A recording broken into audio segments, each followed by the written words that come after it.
The Secret Garden. Chapter 20. I shall live forever, and ever and ever. Silence. 400, but they were obliged to wait more than a week because first there came some very windy days, and then Colin was threatened with a cold, which two things happening one after the other would no doubt have thrown him into a rage, but that there was so much careful and mysterious planning to do, and almost every day Dickon came in, if only for a few minutes, to talk about what was happening on the moor and in the lanes and hedges and on the borders of streams, the things he had to tell about otters and badgers and water rats' houses, not to mention birds' nests and field mice and their burrows, were enough to make you almost tremble with excitement when you heard all the intimate details from an animal charmer, and realized with what thrilling eagerness and anxiety the whole busy underworld was working. "They're same as us," said Dickon, "only they have to build their homes every year, and it keeps 'em so busy they fair scuffle to get 'em done." The most absorbing thing, however, was the preparations to be made before Colin could be transported with sufficient secrecy to the garden. No one must see the chair carriage and Dickon and Mary after they turned a certain corner of the shrubbery and entered upon the walk outside the ivied walls. As each day passed, Colin had become more and more fixed in his feeling that the mystery surrounding the garden was one of its greatest charms. Nothing must spoil that. No one must ever suspect that they had a secret. People must think that he was simply going out with Mary and Dickon, because he liked them and did not object to their looking at him. They had long and quite delightful talks about their route. They would go up this path and down that one and cross the other, and go round among the fountain flower beds, as if they were looking at the bedding out plants. The head gardener, Mr.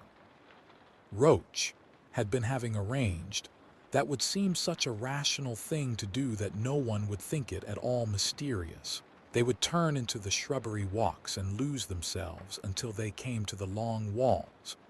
It was almost as serious and elaborately thought out as the plans of march made by great generals in time of war. Rumors of the new and curious things which were occurring in the invalid's apartments had of course filtered through the servants' hall into the stable yards and out among the gardeners. But notwithstanding this, Mr. Roach was startled one day when he received orders from Master Colin's room to the effect that he must report himself in the apartment no outsider had ever seen, as the invalid himself desired to speak to him. "Well, well," he said to himself as he hurriedly changed his coat, "what's to do now? His Royal Highness that wasn't to be looked at calling up a man he's never set eyes on." Mr. Roach was not without curiosity. He had never caught even a glimpse of the boy, and had heard a dozen exaggerated stories about his uncanny looks and ways, and his insane tempers. The thing he had heard oftenest was that he might die at any moment, and there had been numerous fanciful descriptions of a humped back and helpless limbs, given by people who had never seen him. "Things are changing in this house, Mr. Roach," said Mrs. Medlock, as she led him up the back staircase to the corridor on to which opened the hitherto mysterious chamber. "Let's hope they're changing for the better, Mrs. Medlock," he answered. "They couldn't well change for the worse," she continued. "And queer as it all is, there's them as finds their duties made a lot easier to stand up under. Don't you be surprised, Mr. Roach, if you find yourself in the middle of a menagerie and Martha Sowerby's Dickon more at home than you or me could ever be." There really was a sort of magic about Dickon, as Mary always privately believed. When Mr. Roach heard his name he smiled quite leniently. He'd be at home in Buckingham Palace or at the bottom of a coal mine, he said, "and yet it's not impudence either. He's just fine, is that lad." It was perhaps well he had been prepared, or he might have been startled.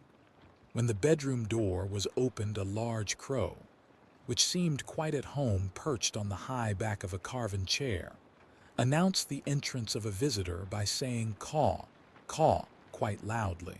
In spite of Mrs. Medlock's warning, Mr. Roach only just escaped being sufficiently undignified to jump backward. The young Rajah was neither in bed nor on his sofa. He was sitting in an armchair, and a young lamb was standing by him, shaking its tail in feeding lamb fashion, as Dickon knelt giving it milk from its bottle. A squirrel was perched on Dickens, bent back, attentively nibbling a nut. The little girl from India was sitting on a big footstool, looking on. "Here is Mr. Roach, Master Colin," said Mrs. Medlock. The young Rajah turned and looked his servitor over. At least that was what the head gardener felt happened. "Oh, you are Roach, are you?" he said. "I sent for you to give you some very important orders."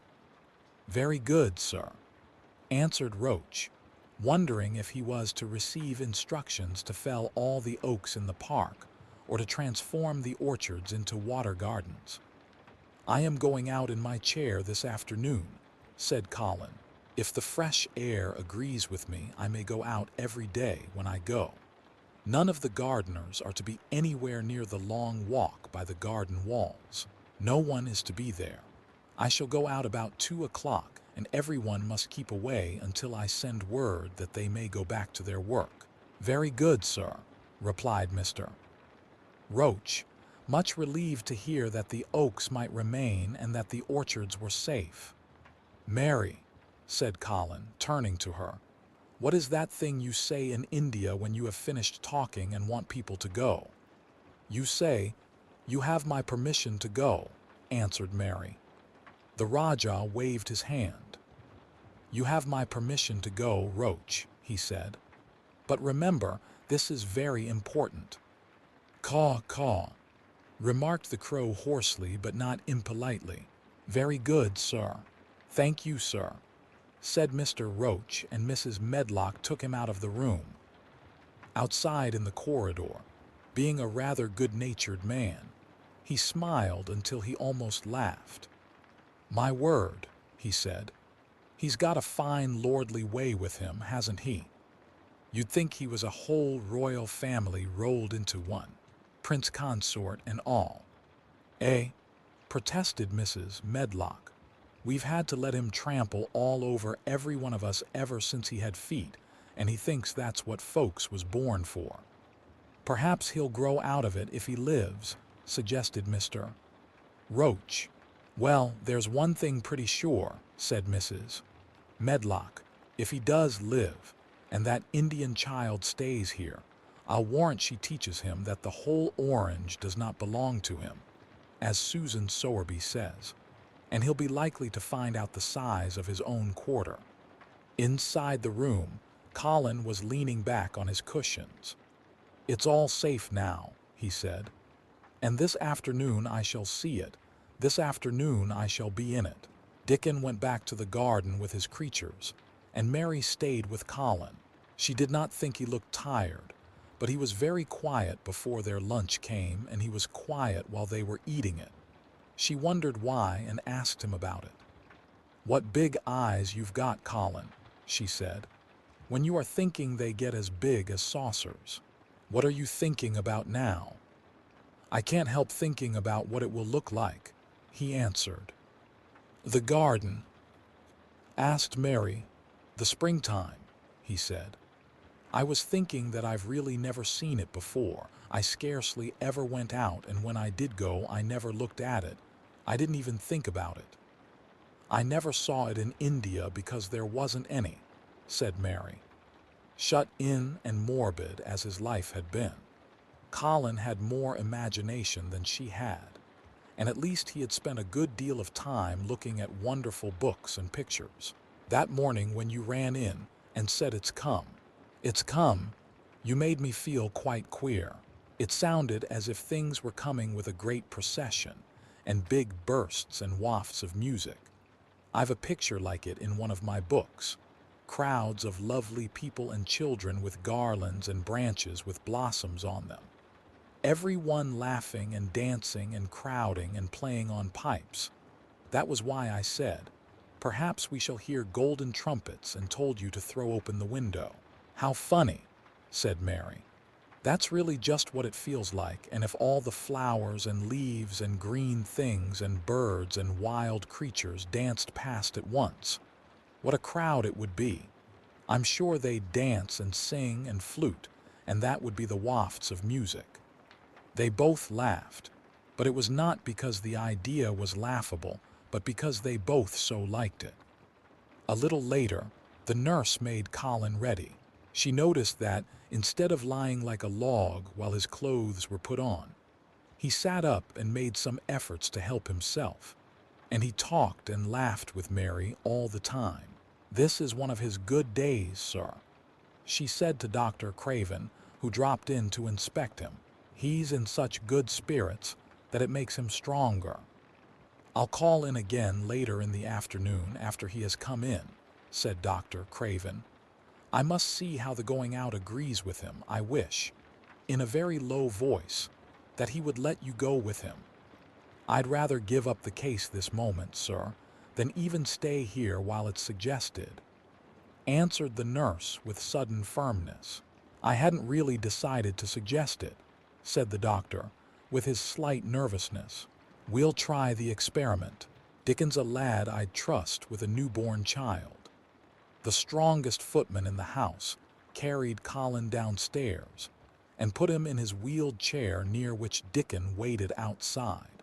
After the manservant had arranged his rugs and cushions, the Rajah waved his hand to him and to the nurse. "You have my permission to go," he said, and they both disappeared quickly, and it must be confessed giggled when they were safely inside the house. Dickon began to push the wheeled chair slowly and steadily. Mistress Mary walked beside it, and Colin leaned back and lifted his face to the sky. The arch of it looked very high, and the small snowy clouds seemed like white birds floating on outspread wings below its crystal blueness. The wind swept in soft, big breaths down from the moor, and was strange with a wild, clear, scented sweetness. Colin kept lifting his thin chest to draw it in, and his big eyes looked as if it were they which were listening, instead of his ears. "There are so many sounds of singing and humming and calling out," he said. "What is that scent the puffs of wind bring?" "It's gorse on th more that's open in out," answered Dickon. "th. Bees are at it wonderful today." Not a human creature was to be caught sight of in the paths they took. In fact, every gardener or gardener's lad had been witched away. But they wound in and out among the shrubbery and out and round the fountain beds, following their carefully planned route for the mere mysterious pleasure of it. But when at last they turned into the long walk by the ivied walls, the excited sense of an approaching thrill made them, for some curious reason they could not have explained, begin to speak in whispers. "This is it," breathed Mary. "This is where I used to walk up and down and wonder and wonder." "Is it?" cried Colin, and his eyes began to search the ivy with eager curiousness. "But I can see nothing," he whispered. "There is no door." "That's what I thought," said Mary. Then there was a lovely breathless silence, and the chair wheeled on. "That is the garden where Ben Weatherstaff works," said Mary. "Is it?" said Colin. A few yards more, and Mary whispered again. "This is where the robin flew over the wall," she said. "Is it?" cried Colin. "Oh, I wish he'd come again." "And that," said Mary with solemn delight, pointing under a big lilac bush, "is where he perched on the little heap of earth and showed me the key." Then Colin sat up. Where, there," he cried, and his eyes were as big as the wolf's in Red Riding Hood, when Red Riding Hood felt called upon to remark on them. Dickon stood still and the wheeled chair stopped. "And this," said Mary, stepping onto the bed close to the ivy, "is where I went to talk to him when he chirped at me from the top of the wall. And this is the ivy the wind blew back." And she took hold of the hanging green curtain. "Oh, is it?" gasped Colin. "And here is the handle, and here is the door. Dickon, push him in quickly." And Dickon did it with one strong, steady, splendid push. But Colin had actually dropped back against his cushions, even though he gasped with delight, and he had covered his eyes with his hands and held them there, shutting out everything, until they were inside, and the chair stopped as if by magic, and the door was closed. Not till then did he take them away and look round and round and round as Dickon and Mary had done. And over walls and earth and trees and swinging sprays and tendrils the fair green veil of tender little leaves had crept, and in the grass under the trees, and the gray urns in the alcoves, and here and there, everywhere were touches or splashes of gold and purple and white, and the trees were showing pink and snow above his head, and there were fluttering of wings and faint sweet pipes and humming and scents, and the sun fell warm upon his face like a hand with a lovely touch, and in wonder Mary and Dickon stood and stared at him. He looked so strange and different, because a pink glow of color had actually crept all over him, ivory face and neck and hands and all. "I shall get well, he cried out. "Mary, Dickon, I shall get well, and I shall live forever and ever and ever."